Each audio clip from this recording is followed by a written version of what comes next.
The RPM gauge looked like this guy beside it here.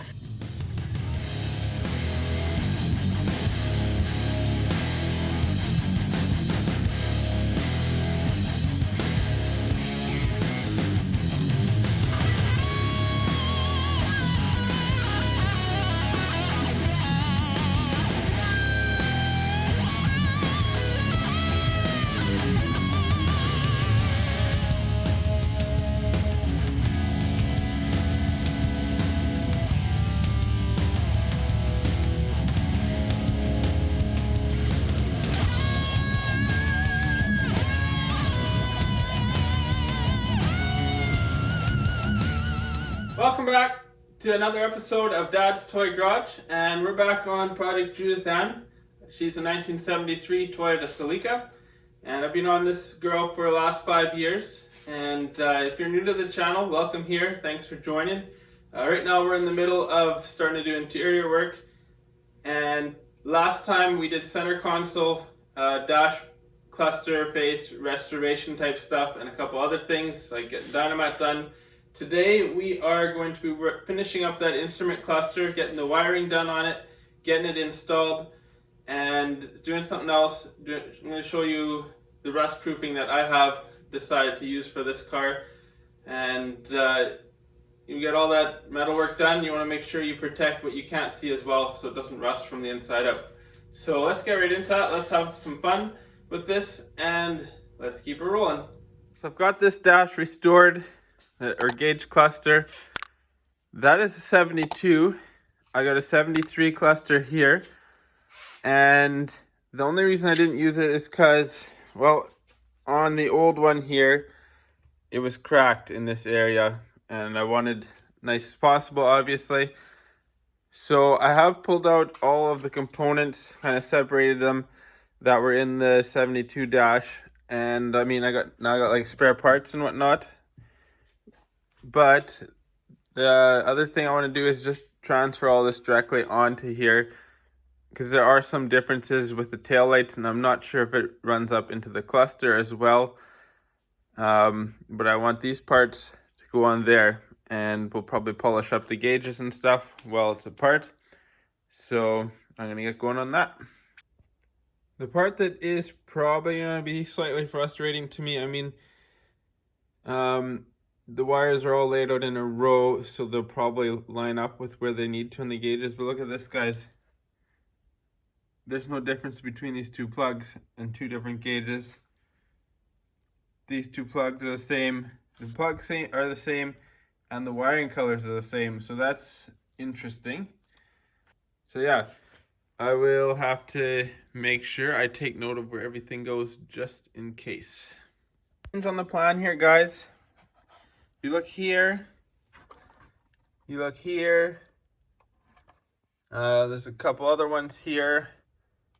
This being out of the 73, there was rodents in the car, and I'm going to evaluate now, because I don't want to use a harness with potential electrical hazards or fires.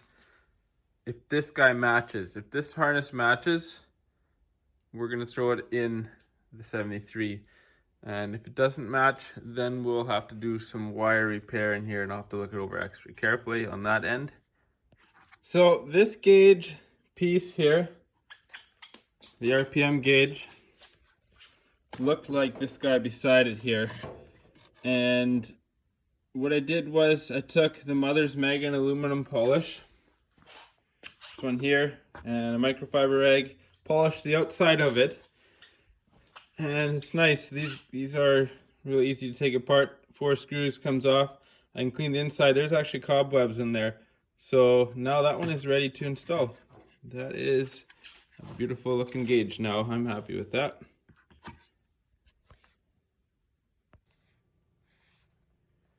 So looking at the buttons, this is this style. It's got a glass top on it. That's a 73. This would be like a 72. What I didn't realize is there's a big difference between these. I thought, oh good, I got spare parts, just change the knobs. I guess they could work what you lose when you put these pre-73 knobs and stuff in. these are lit up. So that's pretty cool. That required another mod to this cluster. And again, I'm only using this cluster because this guy's cracked here. So this will still be a backup. It also has a light here, which I'm not going to install at this point. To get those 73 knobs to work, this hole here, see how they're smaller? They have to be drilled out a little bit, and then you can have that cluster working in there. I just finished restoring this instrument cluster, including all the gauges have been polished up.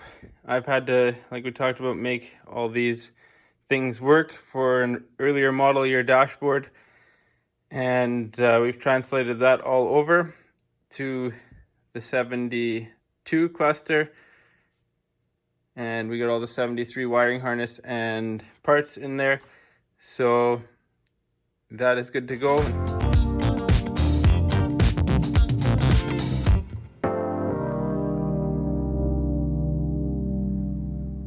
Instrument cluster is in place. So I did a little research, and I settled on 3M cavity wax because it's supposed to be the best at what it does. It basically, you do all your metal work. There are going to be some parts internally, like frame rails and rocker panels, that are not going to have any rust proofing on them because it's burned off from welding. Even with weld through coating, I imagine that'll be an issue. So first thing I did was I did the Eastwood rust proof coating, and now we're going to go and hit it with the 3M cavity wax. And I think it's a super important part of the build. It's going to keep this car lasting a lot longer because you can only protect so much with a spray gun. The rest you got to get with special products like 3M cavity wax. So let's get into that. I'll show you exactly what I'm doing with that and how it works. It's quite easy to install, just a little on the pricey side. For the cavity wax, when I'm spraying, I've ordered this kit here. It's got 3 different straws in it, cavity wax plus applicator ones, so they call them ones. I'm just using the longest one. Basically, you pop this guy off here, and then this one goes on. And the other thing with that is, this is what the tip looks like, and I'm just cleaning it out with brake cleaner when I'm done. So let's go get spraying. I'm going to do a quick test to see how well this cavity wax and the straw works.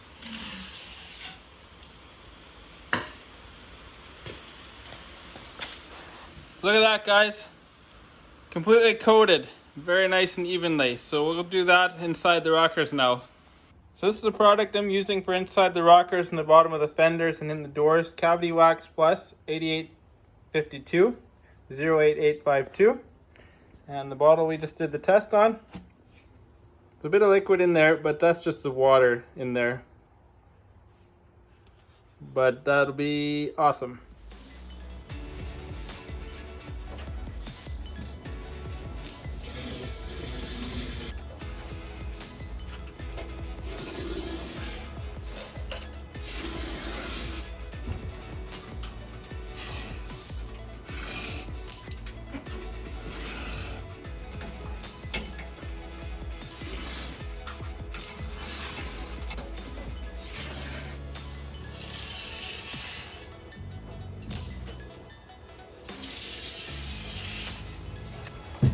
So yeah, guys, that's how I apply this stuff.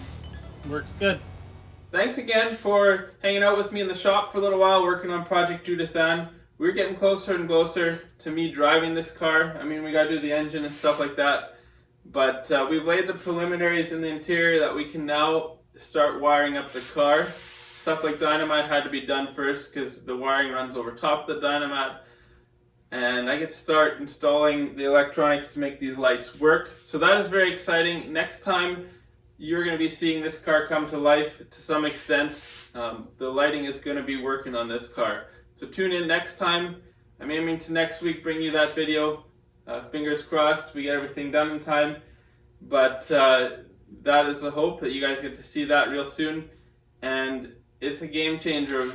Once you see the things light up in here, puts a smile on your face and definitely gives a little boost of, okay, we can get this done. But to those of you who have subscribed and have followed loyally, thank you very much. And if you aren't subscribed, feel free to hit the subscribe button and that way you can see this car come to life. So until next time, guys, get in the shop, have fun with your projects, and we will talk to you later.